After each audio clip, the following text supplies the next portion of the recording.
Começa agora Letrando, o podcast produzido pela plataforma de leitura Elefante Letrado. Neste episódio, Sheila Von Tobel, jornalista e fundadora do Elefante Letrado, conversa com Ari de Sá Neto, fundador e CEO da Arco Educação. Olá, bem-vindos a mais um podcast Letrando, e o bate-papo de hoje é com um dos grandes empresários no setor de educação do Brasil. Ele é um destaque, um fenômeno há muitos anos, não muitos anos, porque ele é super jovem, mas há vários anos. Ari de Sá, muito obrigada por esse tempo de vir aqui conversar conosco. Prazer estar aqui com você, Sheila. Eu que agradeço pelo convite.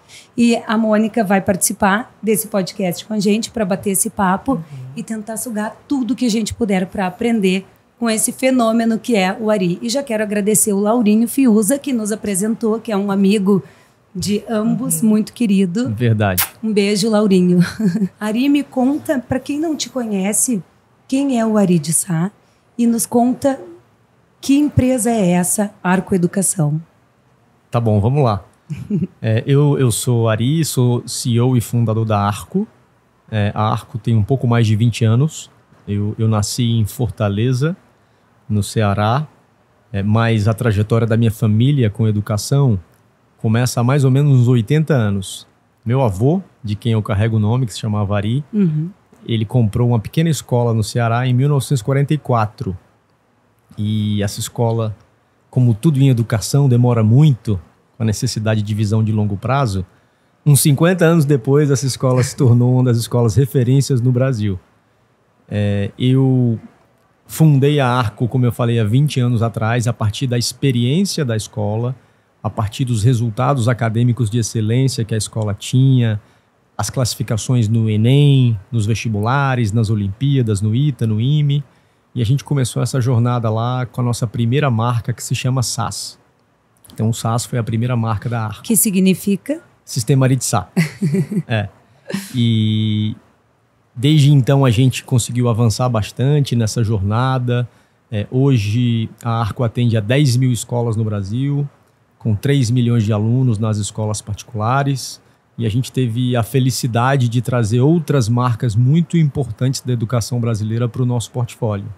Então fazem parte do nosso portfólio marcas como o Sistema Positivo de Ensino, o COC, o SAI Digital, a Geek, o Conquista, e essas são as nossas marcas do que a gente chama as plataformas educacionais, do currículo tradicional, vamos chamar assim.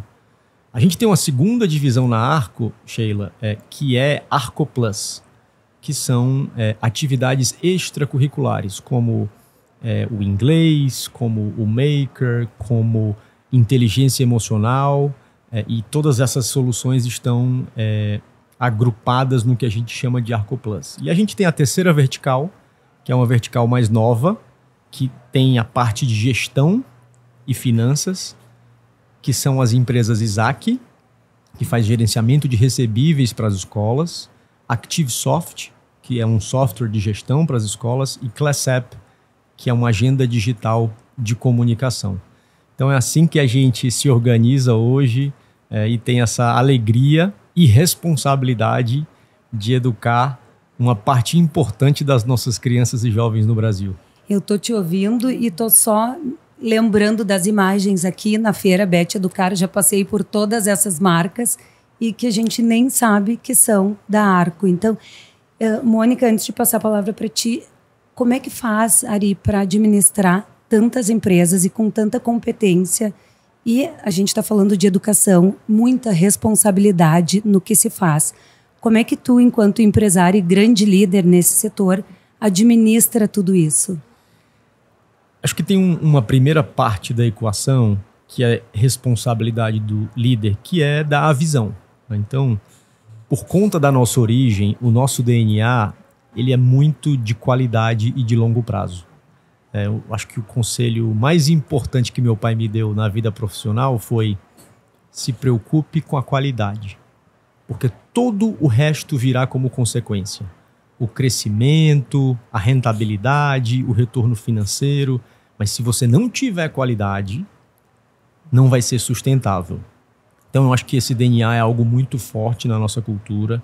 Essa visão de longo prazo também é muito forte e eu procuro garantir isso todos os dias. A segunda parte da equação, que é tão importante quanto a primeira, é gente. Então, meu trabalho e o meu negócio é cuidar de gente. E as pessoas cuidam da empresa, porque não dá para cuidar de tudo, né? Sim. A gente tem um esforço imenso em atrair, reter e formar grandes talentos.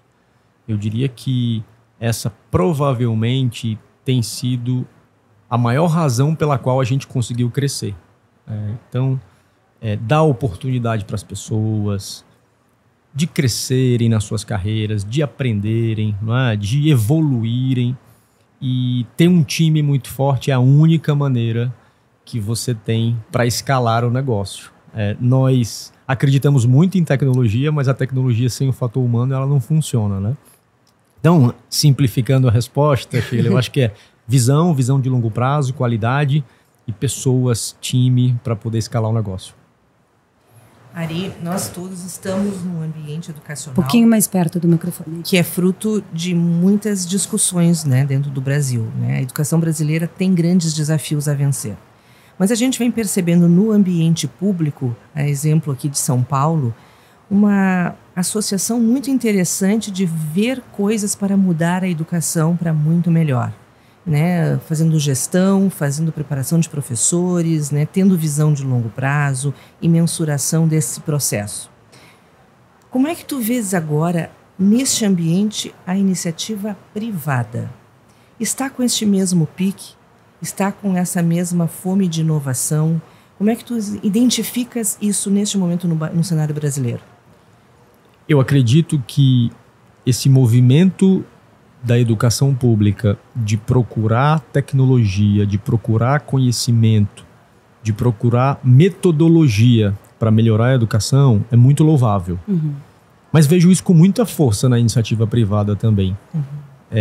A gente teve a pandemia, que ajudou muito na transformação digital, na nova adoção de tecnologias, de plataformas, mas acho que numa escala de 0 a 1000, a gente ainda está em 10 no que a gente pode avançar do ponto de vista de fazer uma educação mais adequada para esse jovem que nasceu nativo digital, não é? E acho que tem muito espaço para evolução.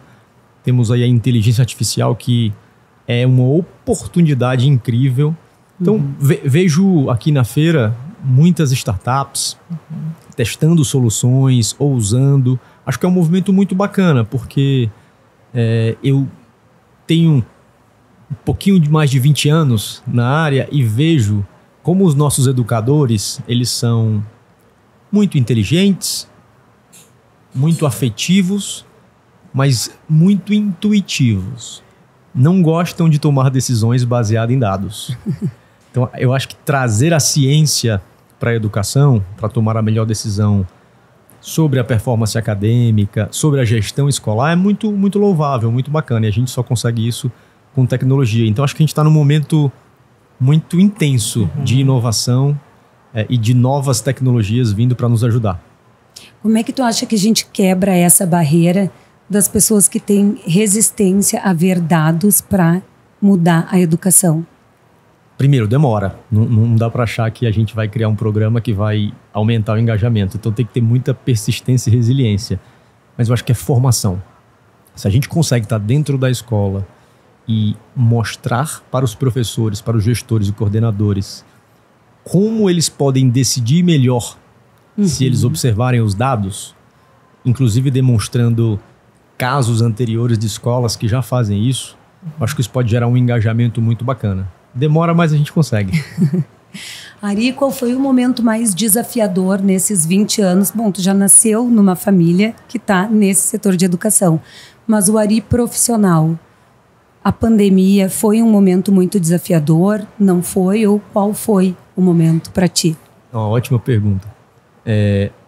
Eu vou falar dois. Acho que o primeiro foi escrever a primeira coleção do nosso conteúdo do SAS. A gente demorou 7 anos para escrever da educação infantil até o pré-universitário. Então, no meio do caminho tinha autor que desistia, não cumpria o prazo, entregava material que não tinha qualidade, e naquele momento você pensa, se eu soubesse que era tão difícil, talvez eu não tivesse começado.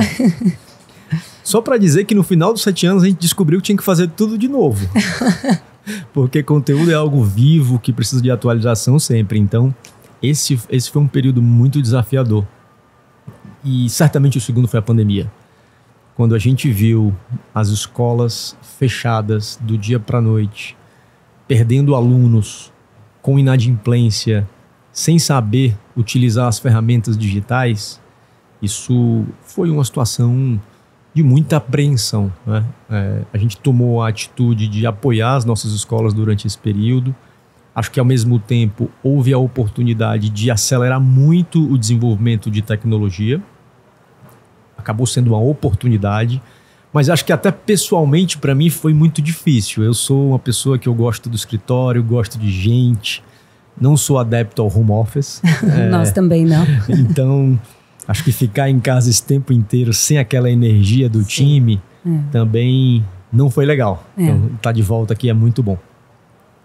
Vai lá, vai adiante. Posso ir adiante? Vai adiante. Futuro. O que tu pensa, diante de tantas coisas de inteligência artificial, como é que tu vê o futuro da educação no Brasil especificamente? Acho que essa é a pergunta de tese de doutorado. Tese de doutorado. Veja, eu acho que, como eu já falei antes, a gestão da escola ela vai ficar mais científica, muito mais baseada em dados. A gente vai conseguir entender por que o aluno não está aprendendo o assunto A ou B, e vai conseguir ser muito assertivo na hora de dar a solução, né? Acho que a gente já fala há muito tempo na personalização do ensino, mas isso não acontece na prática ainda. Então acho que a inteligência artificial é incrível para você criar uma jornada própria para cada aluno, não é? E você imagina o poder disso, né? A gente está estudando muita coisa relacionada a utilizar inteligência artificial para crianças especiais, que têm formas diferentes de aprender, não é? Então acho que isso era praticamente impossível por conta do tempo que você tinha para executar, mas agora, com muito mais produtividade, você pode criar soluções específicas para cada aluno de uma maneira muito individualizada. Acho que tem outra coisa também, a gente fala na inovação, né? Então surge muitas soluções bacanas em todas as áreas. Na área de letramento, na área de matemática, na área de ciências, na área do bilinguismo, do maker. Mas eu acho que essas soluções elas não são integradas. Então, eu acredito que tem muito valor se você tiver uma coesão de todos esses projetos pedagógicos dentro da escola. Alinhados. De tal forma que eles conversem entre si. Como já acontece em muitas outras áreas de conhecimento, ou em muitas outras empresas, né? Então, os projetos aqui, na educação, são muito estanques, né? Estou fazendo aqui um, depois estou fazendo outro, mas eles não têm uma liga, né? Então, eu apostaria nisso, na individualização e na integração dessas propostas todas. E falando na integração de todas essas propostas, a Arco é uma empresa que comprou diversas empresas no mercado.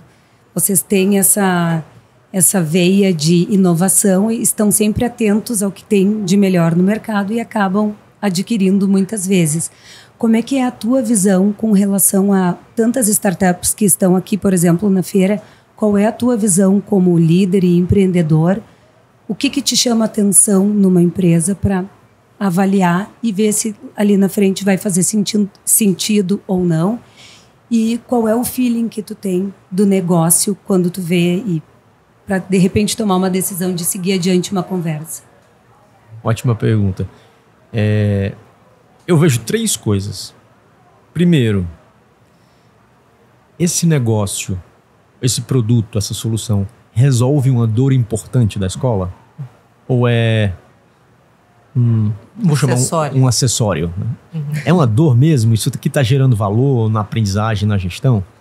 Sim, check. Né? Acho que o segundo, qual é o nível de qualidade que a escola dá para aquela solução? Nosso velho e bom NPS. Né? Qual que é a nota? Porque eu acho que, de novo, as soluções e as empresas que a gente vê crescer ao longo do tempo são aquelas que têm um nível de qualidade alto. Não adianta ser barato. Não adianta ser simples. Tem que ter qualidade e entregar resultado. Então, acho que essa é uma métrica muito importante. E a terceira, e talvez a mais importante, é você avaliar o time, a liderança. Porque eu acho que um time bom, ele até potencialmente muda o modelo de negócio, muda o produto, evolui o produto. Então, acho que estamos resolvendo uma dor relevante. O time é muito bom. Qual foi o terceiro que eu falei? Qualidade. A nota, qualidade. Muito importante. Que legal. Ari, então, para a gente encaminhar o final do nosso bate-papo, o que tu diria para quem tem uma empresa de educação e está começando e muitas vezes pensa em desistir como nós, no Elefante Letrado? Algumas vezes a gente pensou em desistir porque a gente pensa que é muito fácil. Vou fazer uma plataforma, ela tem isso, ela tem aquilo, ela tem... É impossível que as escolas não vão querer comprar porque é um produto muito bom. E aí a gente se depara com coisas que a gente nem imaginava. Então, o que tu tem para dizer para pessoas que estão começando agora nesse mercado de educação? Veja, eu acho que a característica mais importante para o empreendedor não é a inteligência, mas é a resiliência. Você cair, levantar, você passar noites em claro, respirar fundo e decidir seguir em frente. Quem chega do outro lado do rio é quem teve... Não necessariamente quem correu mais rápido, mas sim quem teve mais resiliência e persistência para chegar lá. Então, essa é uma característica fundamental. Eu acho que tem outra... Está muito próximo da ponta, está muito próximo do cliente. Eu já vi muitas startups de pessoas muito inteligentes e sofisticadas desenvolverem produtos para si próprio. E a realidade da escola na ponta ela é muito diferente. Então, você tem que estar lá, junto com o professor, junto com o coordenador, para compreender quais são os desafios, como é que você vai trabalhar, que linguagem você vai usar. Então, a gente tem... Quanto mais próximo da escola, do professor, muito melhor tu vai compreender o que o teu produto de fato vai entregar. A gente tem... Aí vou já entrar no terceiro ponto. A gente tem uma característica na nossa cultura que a gente chama obsessão com a linha de frente, que são as pessoas que estão diretamente com a escola. Então a gente é uma empresa de linha de frente. Tem um livro muito legal chamado Mentalidade do Fundador, certo? Que eu recomendo para todo empreendedor, que ele fala muito sobre isso, de como é importante você ouvir o cliente. Porque ouvindo você melhora, corrige, evolui a sua solução. Então, acho que essa é uma sugestão fundamental. Uma grande dica. Tá perto da ponta. Né? Ninguém constrói um produto só dentro do escritório, de jeito nenhum. Então, acho que é isso. Acho que eu diria uma última coisa que eu acho muito importante também, pelo menos é a minha vida, não dá para ser casa de ferreiro e espeto de pau. Então, nós empreendedores temos que ser estudiosos. Sem dúvida. A gente precisa ler, aprender, se atualizar para ter repertório, para entender da educação, para entender do mercado, para entender da operação.